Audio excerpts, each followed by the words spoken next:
Selamat malam Bapak Ibu dan saudara-saudari yang terkasih di dalam Tuhan. Kita bertemu kembali dalam kegiatan live streaming pelayanan dari Majelis Pendidikan Kristen di Indonesia bidang Task Force Doa dan Konseling bersama juga dengan pelayanan dari Bara Digital Ministry.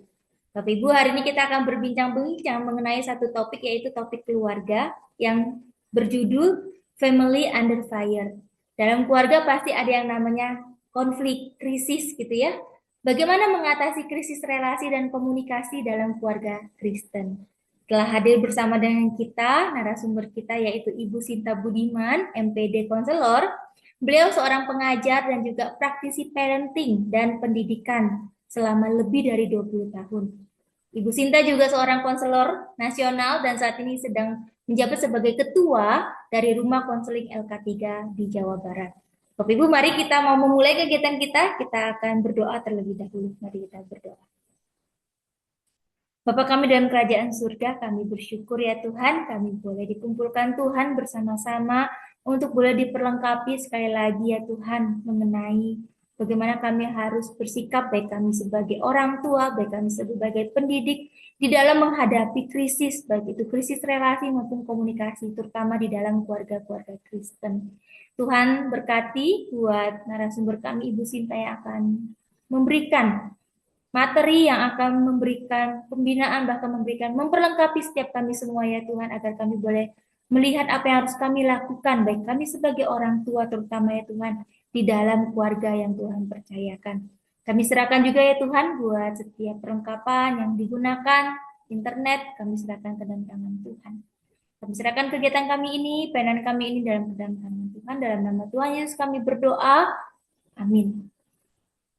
Selamat malam Ibu Sinta. Selamat malam, Bu Dian. Iya, kepada Ibu Sinta kami persilakan Bu untuk menyampaikan materi. Shalom Bapak Ibu semua. Terima kasih untuk waktu dan kepercayaan yang diberikan kepada saya. Hari ini kita akan membahas suatu topik yang sebetulnya sangat dekat dengan keseharian kita ya. Eh, tapi jujur ya, kita sering menghindari ya, karena kita tahu di situ banyak sekali hal-hal yang kita harus selesaikan ya. Dan itu adalah relasi kita dalam keluarga. Ya, tema kita malam hari ini adalah Family Under Fire. Bagaimana mengatasi krisis relasi dan komunikasi dalam keluarga murid Kristen. Family Under Fire, sebetulnya kita bisa juga mengartikan sebagai keluarga yang sedang berada dalam krisis atau keluarga yang berada dalam tekanan. Ya, keluarga bisa diartikan juga keluarga dalam tekanan itu adalah keluarga yang berada dalam kondisi sering konflik ya. Adanya konflik yang berulang dan biasanya seputar topik yang kurang lebih mirip-mirip. Topiknya sama, pasti kalau ngomongin itu eh, konflik lagi, bentrok lagi ya. Lalu cara berkomunikasi yang buruk sehingga konflik tidak bisa diselesaikan. Akhirnya menimbulkan luka emosi yang membuat jarak secara emosional. Baik orang tua pada anak atau bisa juga antara orang tua sendiri, antara pasangan ya. Mereka memilih diam, nggak banyak bicara karena sebetulnya takut konflik. Bahkan saya menemui juga banyak anak-anak yang sudah tidak mau bicara lagi dengan orang tuanya. Ya, nah krisis relasi dan komunikasi dalam keluarga, ya, ini sesuatu yang sebetulnya biasa dan umum terjadi. Ya, ini kita bisa memahami kondisi krisis itu adalah kondisi di mana masing-masing anggota keluarga tidak bisa memahami satu sama lain. Ya, mereka nggak bisa ngerti kenapa sih dia kalau ngomong selalu begini, kenapa dia kalau menjawab seperti itu gitu ya. Sehingga terjadi benturan-benturan dalam hal ini ada benturan emosi, kalau ngomong nadanya tinggi ya, lalu ada juga benturan ego di mana masing-masing merasa diri benar ya. Jadi mereka akhirnya lebih banyak mengutarakan kepentingannya sendiri-sendiri. Sehingga lama-kelamaan kasih di antara anggota keluarga menjadi dingin dan hambar, menjadi semakin individu ya, tidak ada rasa saling memiliki. Sepertinya mereka masih serumah, tapi sendiri-sendiri. Masing-masing sibuk dengan aktivitasnya sendiri-sendiri dan mereka nggak saling berkomunikasi ya. Dan biasanya anak-anak zaman sekarang lebih banyak menghabiskan waktunya di kamar ya. Kita juga nggak tahu sebagai orang tua apa yang mereka lakukan. di kamar mereka itu. Setiap keluarga, saya yakin, pasti pernah mengalami konflik. Ya, dan ini menandakan bahwa kita semua adalah manusia yang normal, ya, wajar gitu ya. Hari ini kita akan belajar untuk memahami apa sih sumber krisis dalam keluarga, mengenali pola komunikasi yang merusak, lalu bagaimana memahami konflik dan membangun komunikasi yang sehat dalam keluarga. Jika kita perhatikan Bapak Ibu, bagaimana sih realita keluarga masa kini? Ya, bukankah kita sering melihat banyak keluarga yang terlihat baik ya? Di luar mereka baik-baik saja. Kelihatannya aman ya. Kelihatannya sepertinya tidak ada masalah gitu ya. Terutama kalau kita suka lihat di media sosial ya. Mereka terlihat liburan bersama, foto keluarga gitu ya. Terlihat akur, rukun. Namun sebenarnya rapuh di dalam ya. Karena di dalamnya sebetulnya udah nggak ada komunikasi. Mereka masing-masing. Mereka nggak saling terlibat. Ya, hanya untuk konten aja. Mereka sepertinya baik-baik saja. Ya mungkin mereka juga masih terlihat kemana-mana bersama. Tapi sebetulnya di dalam itu sendiri tidak ada kedekatan. Ya, komunikasi mereka sering digantikan oleh gadget. Mereka lebih suka berkomunikasi lewat gadget. Bahkan antara anggota keluarga, antara orang tua dengan anak, anak dengan orang tua ya. Mereka bisa berkomunikasi dengan lancar di HP-nya, tapi waktu ketemu mereka memilih diam. Ya, memilih untuk nggak banyak bicara. Ya. Kalaupun mereka berkomunikasi, seringkali saling melukai. Sehingga konflik orang tua dan anak atau suami istri meningkat dan biasanya tidak pernah selesai. Banyak juga keluarga yang tidak bisa mengelola emosi, sehingga sering terjadi ledakan emosi yang mengakibatkan saling melukai secara emosi, dan ini pun biasanya tidak diselesaikan. Sebenarnya masalah utamanya bukan konflik yang menghancurkan keluarga. Jadi sekali lagi Bapak Ibu, bukan konfliknya yang menghancurkan keluarga, tapi cara berkomunikasi mereka yang salah. Yang jika dibiarkan, ini akan menghancurkan keluarga. Ya. Konflik itu sesuatu yang wajar dan tidak bisa dihindari. Jadi jangan expect, jangan berharap bahwa keluarga saya nggak akan pernah konflik.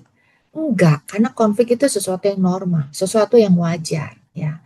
Nah, masalahnya yang kita perlu adalah belajar bagaimana cara menyelesaikan konflik dengan baik. Nah, kalau begitu, apa sih sebetulnya sumber krisis dalam keluarga? Apa saja yang sebetulnya bisa menjadi sumber krisis dalam keluarga kita? Saya di sini akan mengangkat 3 sumber utama yang bisa menimbulkan krisis jika ya. Yang pertama tentu saja komunikasi yang buruk.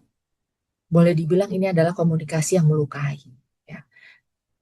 Adanya ekspektasi atau harapan yang tidak realistis, ya, dan luka emosi masa lalu yang tidak disadari, yang sebetulnya hal ini sangat mempengaruhi cara kita berkomunikasi.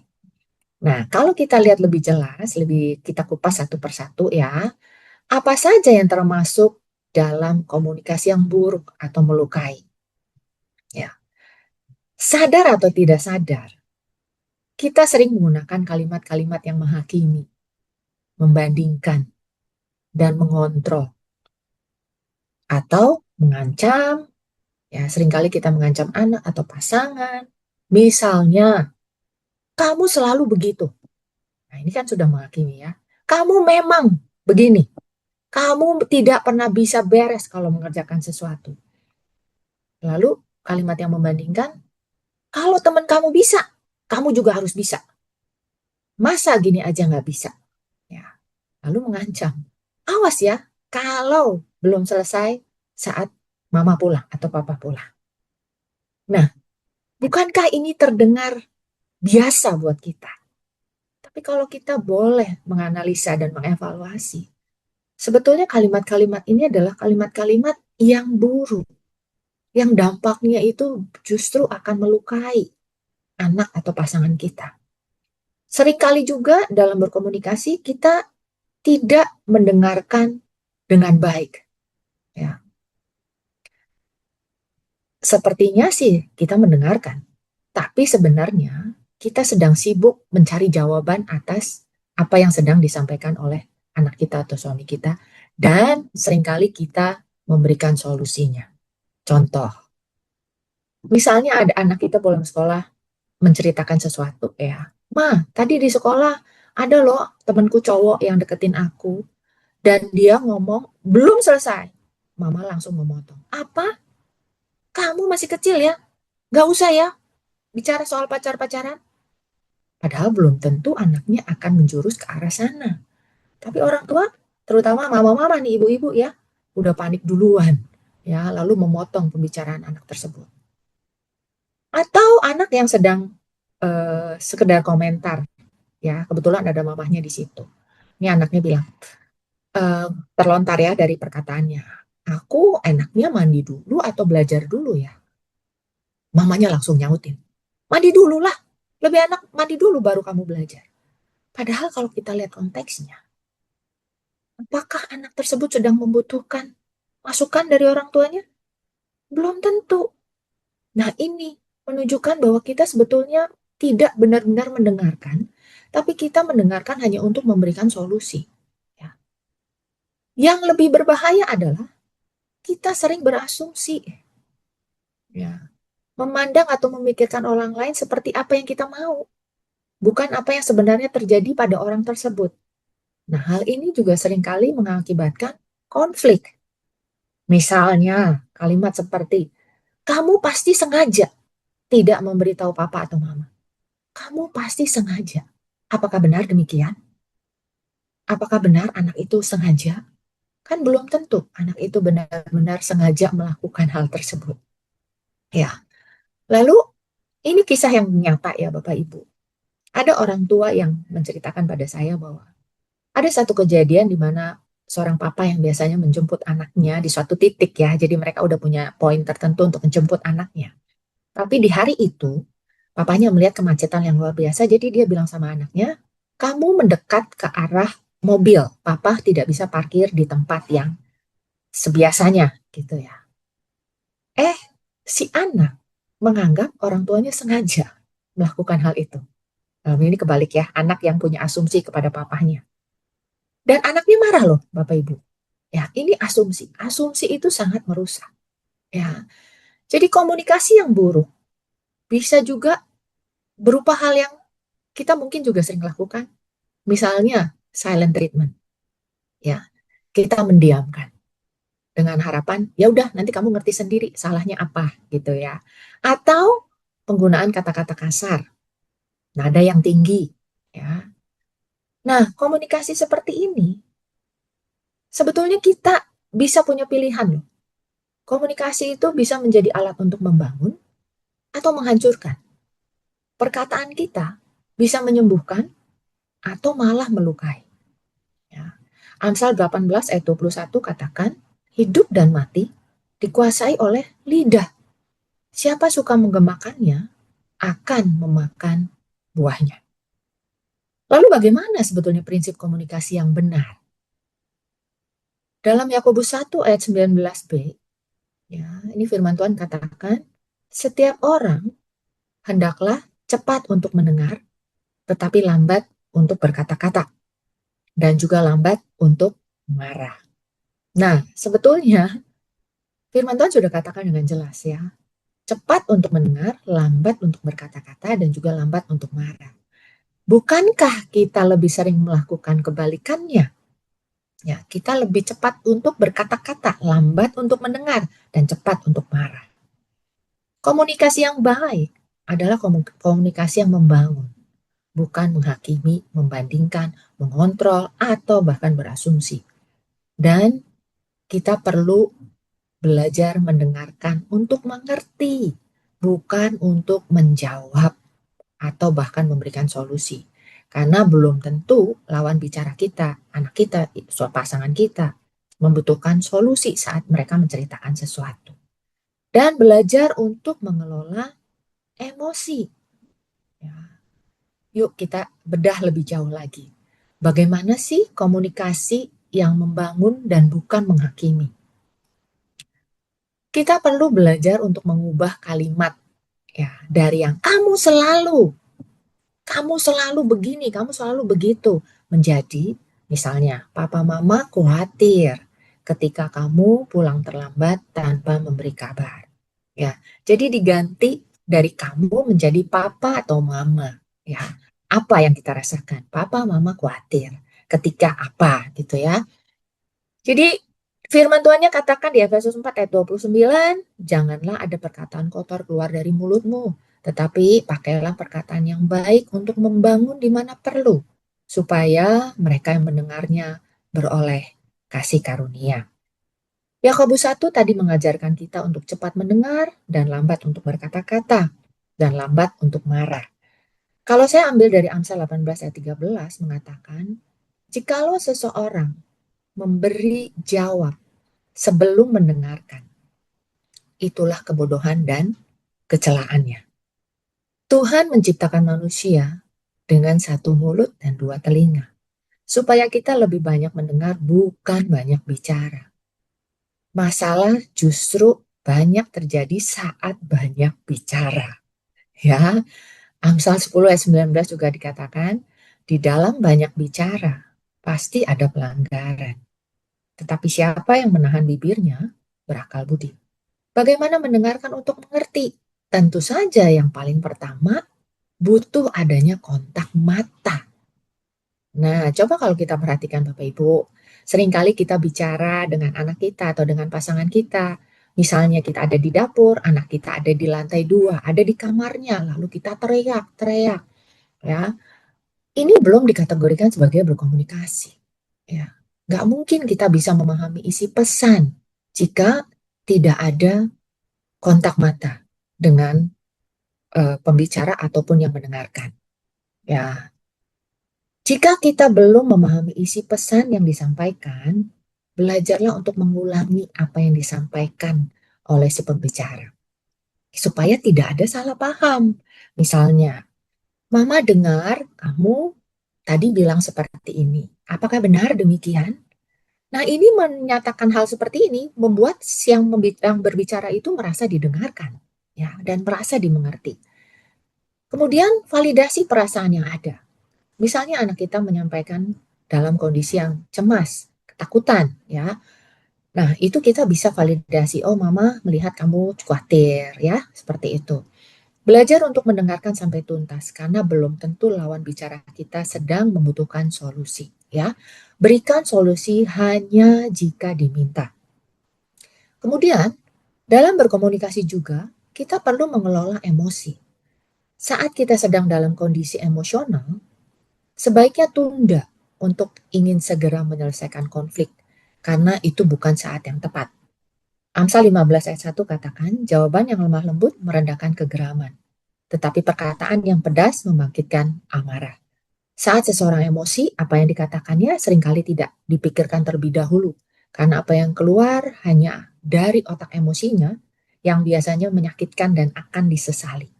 Coba kenali emosi kita terlebih dahulu.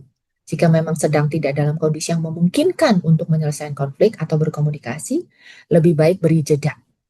Ya, jeda sebelum bicara. Lakukan tarik nafas terlebih dahulu, tunda memberikan respon atau bereaksi. Jika kita bisa melakukan 3 hal ini saja, kita sudah bisa menghindari konflik. Seringkali kita justru terlalu cepat bereaksi terhadap suatu kejadian dan akhirnya justru menimbulkan konflik. Sumber konflik yang kedua adalah harapan yang tidak realistis. Lebih sering terjadi dari orang tua kepada anaknya. Misal anak harus sempurna, harus bisa segala sesuatu. Kalau anak orang lain bisa sesuatu, anak saya juga harus bisa. Ya, istilahnya orang tuanya sendiri yang nggak mau kalah. Anak tidak boleh gagal. Jangan sampai mempermalukan nama keluarga. Anak harus memenuhi harapan atau mimpi orang tua yang belum terpenuhi. Ya, seringkali itu ambisi atau ekspektasi orang tua sendiri yang dia tidak bisa memenuhinya sehingga dia ingin anaknya yang memenuhi hal itu. Akhirnya anak hanya menjadi trofi, ya, menjadi alat kebanggaan atau pemuas gengsi orang tua. Nah, Kolose 3:21 katakan, hai bapak-bapak, janganlah sakiti hati anakmu supaya jangan tawar hatinya. Sumber krisis yang ketiga adalah luka emosi yang belum disadari atau belum diselesaikan. Biasanya ini adalah luka masa lalu orang tua karena proses parenting yang dialaminya saat kecil. Tanpa sadar, ini seringkali terlihat atau terproyeksi pada anak. Bisa muncul dalam bentuk pola asuhnya, bagaimana dia berinteraksi dengan anaknya.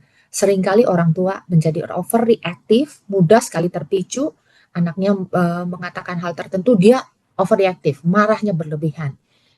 Mungkin dulu ada yang sering tidak didengarkan waktu dia orang tuanya masih kecil. Jadi sekarang sulit mendengarkan. Dulu bisa jadi dia dibesarkan dengan kekerasan.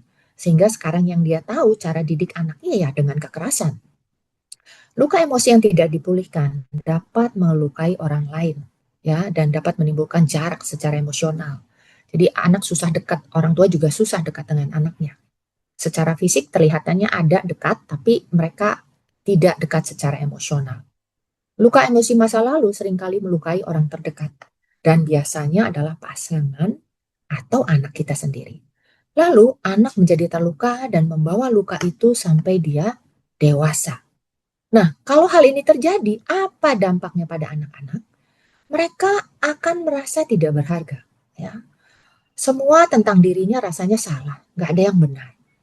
Mereka akhirnya menjadi sulit percaya diri, meragukan potensi dirinya. Anak mungkin tidak secara langsung melawan ya. Dia nggak berani frontal melawan orang tua. Tetapi mereka menjadi menjauh, mereka mulai berhenti bicara dan berhenti terbuka. Mereka merasa tidak aman dan akhirnya memilih nggak mau lagi berbicara dengan kita dan kita kehilangan koneksi dengan mereka. Saya pernah bertemu dengan seorang ibu ya, datang dengan kalimat sederhana tetapi menyakitkan. Dulu, anak saya cerita semuanya ke saya, Bu. Sekarang, dia lebih memilih cerita ke temannya. Ibu ini tidak pernah merasa dirinya sebagai orang tua yang jahat. Dia melakukan bagiannya, dia mendidik, menasehati, bahkan mengorbankan banyak hal dalam hidupnya demi anaknya. Tetapi tanpa sadar, setiap kali anaknya cerita, yang keluar adalah penghakiman. Setiap cerita dijawab ditanggapi dengan, kamu salah, harusnya kamu gak begini, mama kan sudah bilang. Sampai akhirnya pada suatu kali anak itu benar-benar tidak melawan, tidak marah, tidak berontak. Dia hanya berhenti berbicara dan bercerita. Jadi bagaimana sebaiknya kita menyelesaikan konflik? Ada beberapa langkah yang perlu kita lakukan. Yang pertama, kita belajar untuk menenangkan diri terlebih dahulu, supaya kita siap untuk mendengarkan anak atau pasangan. Fokus pada masalahnya, bukan pada orangnya. Supaya kita bisa mencari solusi bersama dan tidak saling menyerang pribadi. Jika perlu, kita belajar atau bisa melakukan rekonsiliasi. Bagaimana kita dapat memulihkan relasi? Baik itu dengan pasangan atau dengan anak-anak. Yang pertama, kita perlu mengakui kesalahan kita dulu. Minta maaf atas apa yang terjadi. Walaupun mungkin bukan kita yang salah, tetapi permintaan maaf dapat mencairkan ketegangan. Ya, kemudian kita belajar untuk mengampuni dan membangun kepercayaan ulang. Semuanya itu dimulai dari orang tua, ya. Orang tua bisa belajar untuk menjadi orang tua yang lebih baik dengan mengubah pola-pola komunikasi yang lama menjadi baru. Ini hal-hal sederhana yang kita bisa lakukan Bapak Ibu. Kalau kita bisa melakukan ini aja, Bapak Ibu bisa rasakan hasilnya. Yang darinya dulu mungkin kita mudah marah, ya. Sekarang tarik nafas dulu, pause, menjadi banyak mendengar, ya. Belajar untuk mendengar terlebih dahulu. Dari yang suka mengontrol, ya, menjadi membimbing, membiarkan anak mengambil keputusan. Dari yang dulu kita suka menghakimi, belajar untuk memahami. Dari menuntut, belajar untuk menguatkan dan memberi semangat. Ya, apa yang bisa orang tua lakukan? Apa sih peran orang tua dalam membangun komunikasi yang sehat? Orang tua perlu menyadari bahwa anak adalah peniru yang ulung, sehingga orang tua perlu menjadi teladan yang baik bagi anak-anak. Orang tua perlu membangun rasa aman dengan membangun relasi sedini mungkin. Jangan tunggu anak kita remaja baru kita berkomunikasi. Justru dari remaja, dari kecil, sedini mungkin kita sudah membangun dan membiasakan pola komunikasi yang sehat. Membangun relasi harus disengaja ya Bapak Ibu, ya, bukan kalau ada waktu. Kalau kita menganggap komunikasi adalah hal yang penting, maka kita akan selalu punya waktu untuk membangun relasi. Orang tua perlu konsisten dalam menerapkan kasih dan itu adalah utama bagi anak. Maka segala perkataan perilaku orang tua pasti berdampak dalam hidup anak. Tidak ada orang tidak ada orang tua yang memiliki kekuatan yang berdampak begitu besar seperti orang tua. Jadi, slide terakhir, marilah kita berusaha menjadi keluarga yang lebih sehat dalam berelasi, lebih hangat dalam berkomunikasi, dan lebih dekat, saling mengasihi satu sama lain, supaya kasih Bapa terpancar dalam keluarga kita. Jadi keluarga bukan tempat tanpa konflik, tapi tempat yang aman untuk kita bisa ada pemulihan di dalam Kristus. Demikian Budian, saya kembalikan pada Budian. Bu Sinta untuk pemaparannya pada topik kita pada malam hari ini. Bapak Ibu, ini salah satu materi yang sangat baik untuk kita akhirnya benar-benar menjadi perenungan. Ibu Sinta sudah membukakan kepada kita banyak hal tentang sumber dari krisis itu, gitu ya. Kita nggak akan bisa menghindari konflik ya Bu dalam keluarga, tapi bagaimana mengatasi dan menyelesaikannya. Nah, Bu, kita kalau boleh masuk dalam sesi Q&A gitu ya, ada beberapa pertanyaan yang sudah terkumpul. Tadi kan kita sudah dibukakan mengenai sumber krisis keluarga. Kalau Ibu tadi sudah menyebutkan bahwa ada komunikasi yang buruk, ekspektasi yang tidak realistis, bahkan ada luka-luka masa lalu yang kadang jadi sumber utama buat krisis dalam keluarga. Menurut pengalaman Ibu, Bu, dari ketiga sumber ini, mana yang paling sering terjadi, mana yang paling sering dominan gitu ya, yang sering dihadapi oleh keluarga-keluarga Kristen, dan mana yang paling sulit untuk dihadapi gitu Bu, dan mengapa Bu? Oke, baik, saya coba jawab ya, Budian. Sebenarnya kalau kita perhatikan ya, yang paling sering terjadi dan paling sulit diatasi itu adalah luka emosi masa lalu yang tidak disadari. Ya, karena bisa jadi hal ini yang menyebabkan terjadinya komunikasi yang buruk dan ekspektasi yang tidak realistis. Oke, seringkali masalahnya bukan sekedar cara bicaranya, atau nada suaranya, atau peraturannya, tetapi hati yang belum pulih. Ya, luka emosi itu bisa menjadi sumber karena luka masa lalu itu sebetulnya membentuk cara seseorang melihat dirinya sendiri. Bagaimana dia memandang dirinya sendiri dan bagaimana dia memandang orang lain. Lalu itu juga membentuk cara dia berespon terhadap satu kejadian atau masalah. Ya, misalnya tadi saya sebutkan orang tua dulu yang dibesarkan dalam banyak kritik. Misalnya dia dibesarkan dengan ini salah, itu salah gitu ya. Nah, dia akan menjadi orang tua yang sensitif terhadap kesalahan anaknya. Dia juga menjadi orang tua yang gampang mengkritik. Atau contoh yang berikutnya, orang tua yang dulu sering diabaikan. Ya, papa mamanya nggak ada buat dia, sering diabaikan. Nah, karena dia merasakan itu sebagai sesuatu yang tidak enak, dia tumbuh menjadi orang tua yang justru sekarang mengontrol. Karena dia takut kehilangan. Dia merasakan nggak enak waktu dulu diabaikan. Jadi sekarang dia menjadi orang tua yang justru over protektif pada anaknya.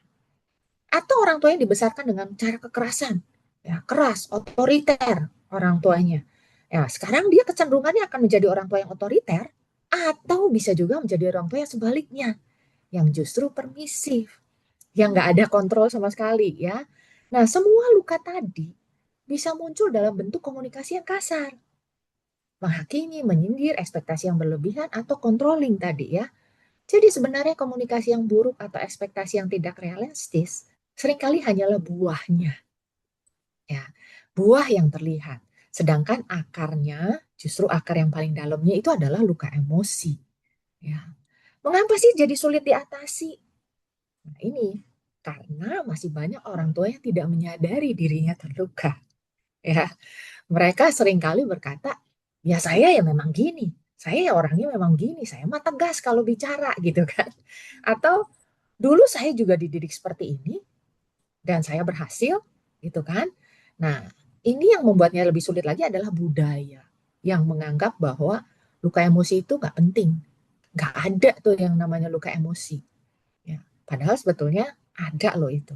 Dan kalau kita mau bicara soal kesehatan secara individual dan secara holistik, itu kesehatan mental menentukan juga kesehatan secara fisik ya.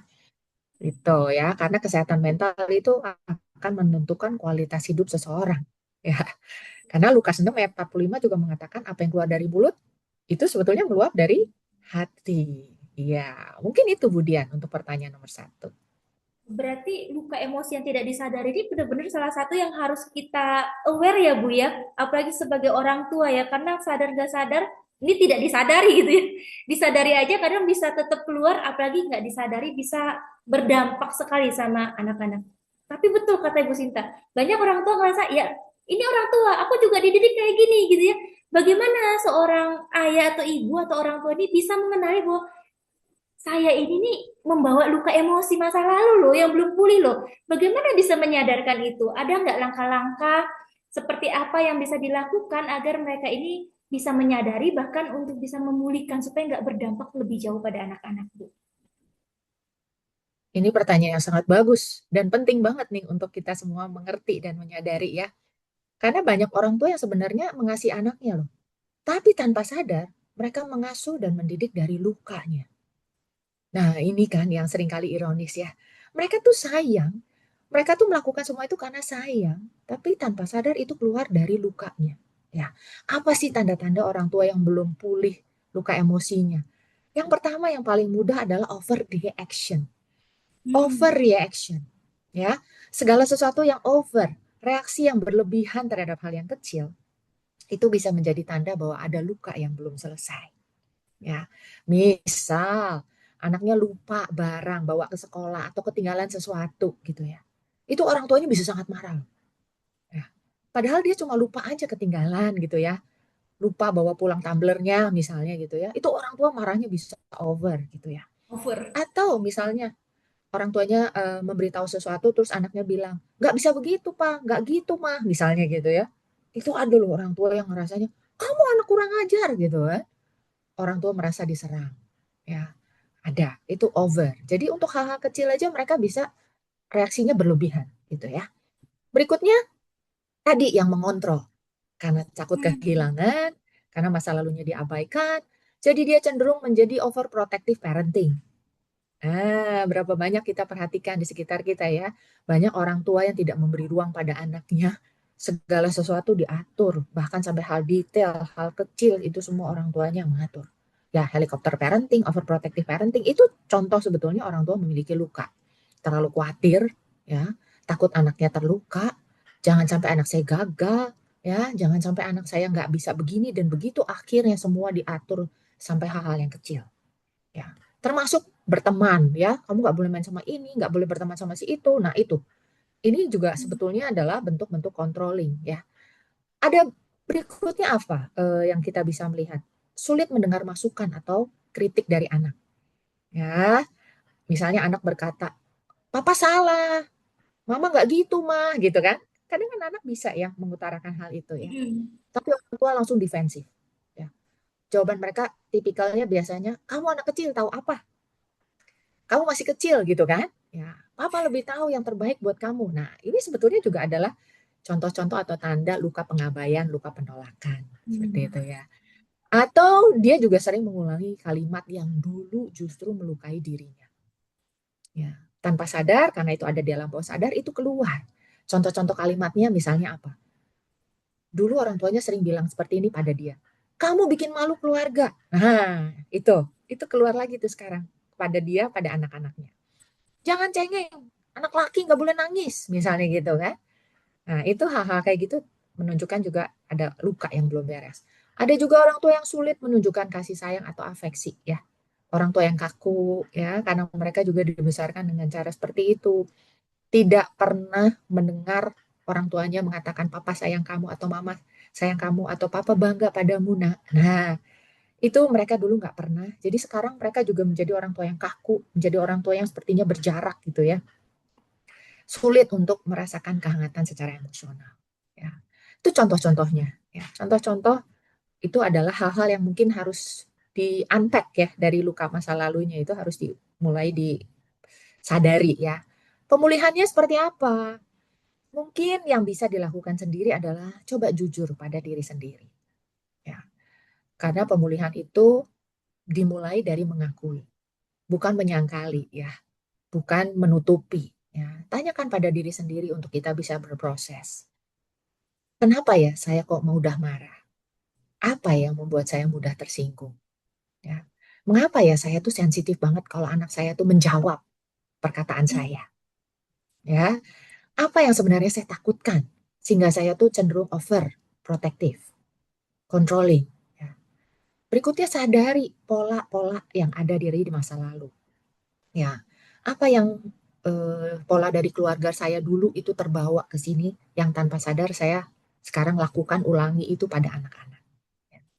Belajar untuk memisahkan anak dari luka masa lalu. Ya, kadang orang tua merespon anak seolah-olah dia sedang menghadapi ayahnya atau ibunya yang dulu. Ya, nah itu makanya dia kayak lagi mencet luka masa lalunya dia gitu. Makanya dia over. Ya. Belajar untuk minta maaf. Ya, seringkali orang tua masih ngerasa gengsi untuk minta maaf. Tapi justru sebenarnya orang tua itu bukan kehilangan wibawa, tapi justru memberikan teladan bahwa minta maaf itu menunjukkan kerendahan hati. Ya, tentu saja kita juga bisa melibatkan Tuhan untuk mengizinkan, memulihkan, dan memproses kita. Ya, kita bawa dengan doa supaya Tuhan yang menyelidiki hati kita, menyingkapkan kalau memang masih ada luka yang tersembunyi. Itu mungkin kemudian yang bisa dilakukan. Ya, wah Bapak Ibu, luka emosi yang tidak disadari sungguh-sungguh ada tanda-tandanya seperti tadi Ibu Sinta sudah sampaikan. Terlalu over dalam hal reaksi gitu ya, controlling, protecting, mudah tersinggung, mudah marah, mudah sangat sangat sekali rasa ini anak tidak menghormati kita. Nah itu tuh, tidak menghormati, nggak mengerti.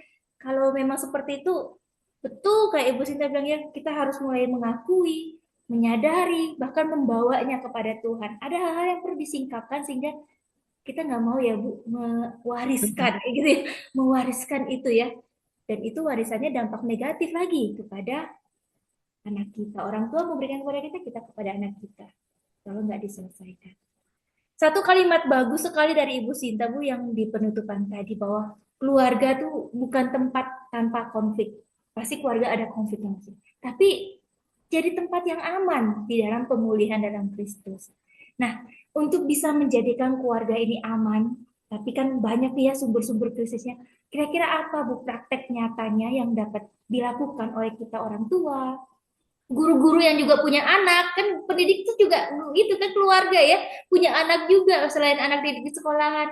Yang bisa dilakukan oleh keluarga Kristen untuk bisa menciptakan tadi rasa aman buat anak-anak, bisa mengalami Kristus, bahkan mengalami pemulihan Kristus.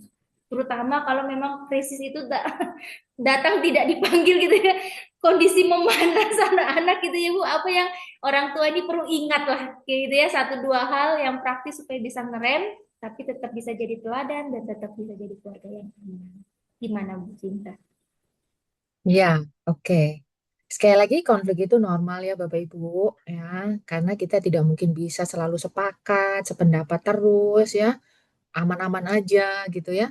Kenapa sih? Karena konflik itu terjadi karena kita memang berbeda ya. Hmm. Suami istri berbeda, anak-anak juga berbeda, punya tiga anak ya tiga pendapat gitu kan. Ya, Iya, jadi beda tiga pendapat itu pribadi. kan Tiga. normal. Nah, betul ya. Jadi kita nggak bisa selalu sependapat, sepikir gitu kan nggak bisa. Makanya konflik itu suatu yang normal. Dan kita harus mengerti bahwa konflik itu bukan suatu untuk dihindari ya.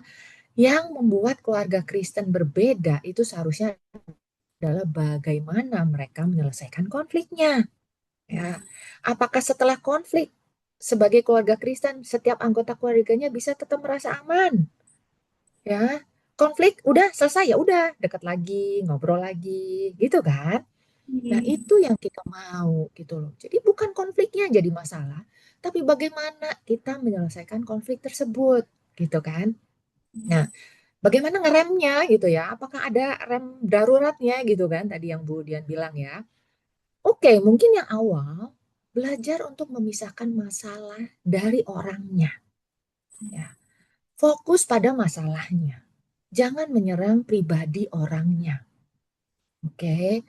Jadi tanpa sadar orang tua tuh misalnya anak gagal misalnya dalam mata pelajaran tertentu gitu ya. Nilainya tidak mencukupi KKM misalnya, di bawah KKM. Kita kadang menyerang anaknya. Kamu bodoh. Belum tentu dia bodoh loh. Hah? Bisa jadi dia punya masalah dengan gaya belajarnya atau dengan cara dia memahami materi atau apa ya. Tapi yang kita keluar justru menyerang orangnya. Kamu bodoh, bikin malu keluarga. Kamu memang begitu, kamu selalu begini, gitu kan. Nah, itu kita sedang menyerang pribadinya. Ya. Iya, orangnya. Akan lebih sehat jika orang tua itu bisa mengerti dan memisahkan bahwa, oh, yang terjadi adalah kamu kok nilainya kurang, gitu kan? Gak ada yang salah dengan kamu. Papa, mama tetap sayang kamu. Hanya sekarang ada masalah nih. Nilai kamu kurang, gitu kan? Jadi apa yang bisa papa mama lakukan? Nah, kalau komunikasinya bentuknya seperti ini, kan itu enak ya. Jadi anak juga tetap bisa merasa diterima bahwa walaupun saya nilainya kurang, tapi ternyata papa mama tetap terima saya loh, tetap saya sayang saya loh, dan bahkan saya didukung. Apa yang bisa saya improve? Apa yang bisa membuat nilai saya jadi lebih baik? Ya, memang ini bukan hal yang mudah, tapi bisa kalau kita mau lakukan. Jadi intinya identifikasi dulu ini masalahnya apa nih, ya. Bukan langsung menyerang pada pribadinya. Oke. Berikutnya, buat kesepakatan ya. Ini sesuatu yang kita perlu tahu bahwa kalau kita mau menyelesaikan konflik atau berdiskusi itu ya, dilakukan pada saat non konflik. Jangan justru lagi konflik, terus kita menasehati, memberikan solusi dan lain sebagainya. Justru ini akan memperkeruh keadaan, ya. Justru tadi yang saya bilang, stop dulu, jeda dulu, ya. Sepakati bahwa kalau dua-duanya masih panas, dua-duanya masih tinggi emosinya, break, pause dulu, jeda, ya. Janjian, nanti ya 1 jam lagi kita ketemu, kita akan diskusikan.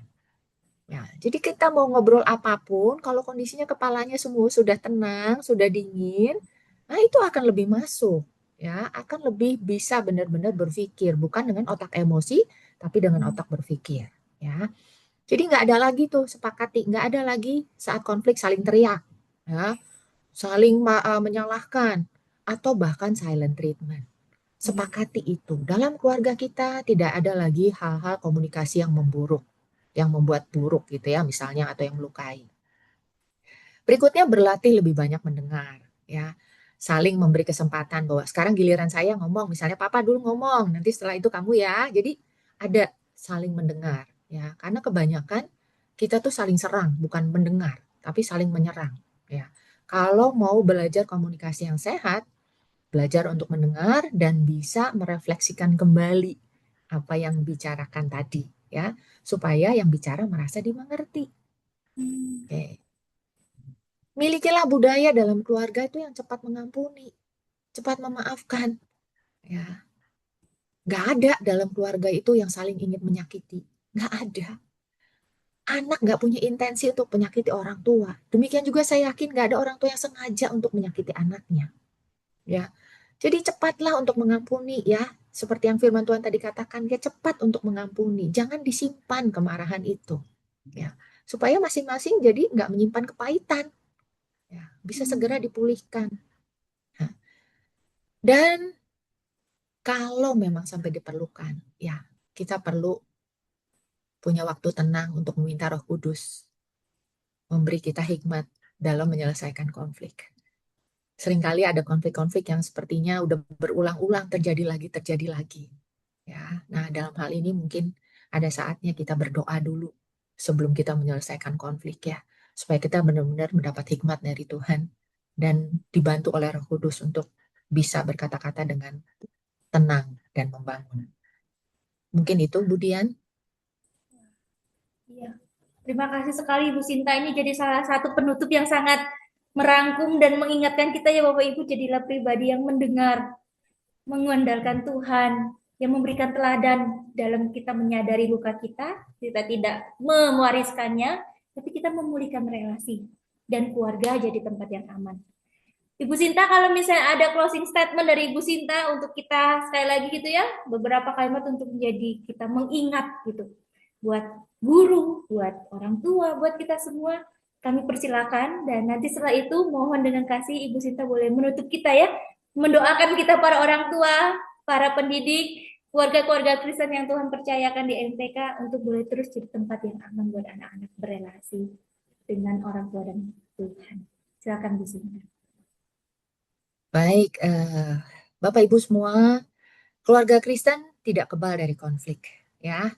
Bukan keluarga yang tidak pernah terluka, ya. Tetapi keluarga yang mau dengan rendah hati belajar, mau dipulihkan, dan memberi ruang bagi kasih Kristus untuk bekerja seluas-luasnya dalam keluarga kita. Karena anak tidak membutuhkan orang tua yang sempurna, ya. Mereka butuh orang tua yang hadir, orang tua yang mau mendengar, dan mau bertumbuh, berproses bersama dengan mereka untuk menjadi pribadi yang semakin berkenan di hadapan Tuhan. Ya, bukankah itu yang indah di dalam Tuhan ya Bapak Ibu? Baiklah, mari kita sama-sama membawa dan menutup uh, sore hari ini ke hadapan Tuhan. Bapak, sebagai satu keluarga besar MPK, kami hadir di hadapan-Mu Tuhan. Kami tahu kami manusia yang terbatas, sebagai orang tua juga kami terbatas. Tapi kami tahu bersama dengan Engkau Tuhan, kami cakap menangguhkan segala perkara. Dan kasih karunia-Mu selalu cukup bagi kami, untuk kami bisa menjadi orang tua yang lebih baik lagi hari demi hari.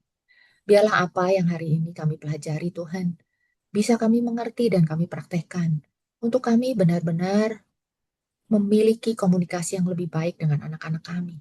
Kami bisa memenangkan hati mereka Tuhan. Kami bisa benar-benar rendah hati untuk mengakui kesalahan yang mungkin kami pernah lakukan sebelumnya. Engkau yang bekerja seluas-luasnya ya Roh Kudus, merestorasi, memulihkan keluarga kami. Biarlah terjadi hubungan yang benar-benar baik dipulihkan antara anak dengan orang tua pasangan dengan pasangan Tuhan, suami dengan istri, untuk sungguh-sungguh semuanya lebih lagi memuliakan Tuhan. Kami bawa setiap keluarga ke dalam tangan-Mu Tuhan. Kami mau menyerahkan segala pergumulan kami ke dalam tangan-Mu. Biarlah Engkau sendiri yang terus bekerja seluas-luasnya. Terima kasih Bapa, hanya di dalam nama Tuhan Yesus kami berdoa dan bersyukur. Amin. Amin.